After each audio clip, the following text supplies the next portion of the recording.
ಚಿತ್ರದುರ್ಗ ತಾಲೂಕಿನ ತುರುನೂರು ಗ್ರಾಮದಲ್ಲಿ ಈ ಒಂದು ರೇಖಾಚಿತ್ರವನ್ನು ಬಿಡಿಸಲಾಗಿದೆ. ಗ್ರಾಮದ ಆಂಜನೇಯ ಜಾತ್ರಾ ಮಹೋತ್ಸವದ ಹಿನ್ನೆಲೆಯಲ್ಲಿ ಗ್ರಾಮಸ್ಥರು ಈ ಒಂದು ವಿಶೇಷ ಪ್ರಯತ್ನಕ್ಕೆ ಕೈ ಹಾಕಿದ್ದಾರೆ. Nobel world record, Limca book of ರೆಕಾರ್ಡ್ಸ್ನಲ್ಲೂ ಕೂಡ ಈ ಒಂದು ದಾಖಲೆಯನ್ನು ಬರೆಯಲಿದೆ ಬಜರಂಗಿ ಚಿತ್ರ.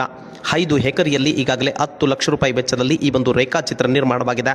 ಗ್ರಾಮದ ಪ್ರಭಂಜನ ರೆಡ್ಡಿ ಎಂಬುವರ ಜಮೀನಿನಲ್ಲಿ ರಾಮದೂತನ ರೇಖಾಚಿತ್ರ ರಚನೆಯಾಗಿದ್ದು 20,500 ಅಡಿಗಳಷ್ಟು ಚದರ ಮೀಟರ್ ವಿಸ್ತೀರ್ಣದಲ್ಲಿ ಈ ಒಂದು ಹನುಮನ ಚಿತ್ರ ರಚನೆಯಾಗಿದೆ.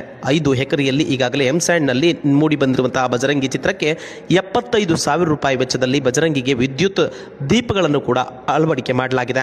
ಇನ್ನು ಶಾಲಾ ಕಾಲೇಜು ವಿದ್ಯಾರ್ಥಿಗಳ ಸಹಕಾರದೊಂದಿಗೆ ಈ ಒಂದು ಆಟೋಕ್ಯಾಡ್ ತಂತ್ರಜ್ಞಾನವನ್ನು ಬಳಸಿ ವಿರಾಟ ಹನುಮನ ರೇಖಾಚಿತ್ರ ರಚನೆ ಮಾಡಲಾಗಿದ್ದು ಈಗಾಗಲೇ 250 ಮೀಟರ್ ಎತ್ತರದಿಂದ ತೆಗೆದಂತಹ ಆಕರ್ಷಕ ಡ್ರೋನ್ ವಿಡಿಯೋದಲ್ಲಿ ಈ ಒಂದು ದೃಶ್ಯ ಸರಿಯಾಗಿದೆ.